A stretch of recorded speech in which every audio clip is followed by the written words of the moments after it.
জয় মা।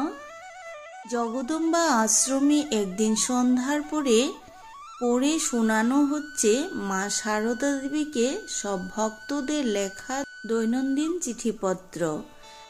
এক মনে চোখ বুজে শ্রীমা শুনছেন আর মধ্যে মধ্যে প্রার্থনা করছেন, ঠাকুর এদের ইহকাল পরকালের কল্যাণ করো। তার কণ্ঠস্বরে কি ব্যাকুলতা।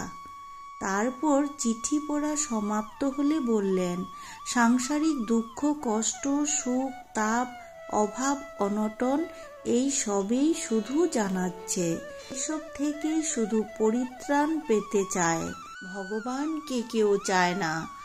তাই ঠাকুরকে বলি, ঠাকুর এদের ইহকাল পরকাল তুমিই রক্ষা করো। আমি মা হয়ে আর কি বলবো? কজন তাকে ঠিক ঠিক চায় বলো? আর সে ব্যাকুলতাই বা কোথায়?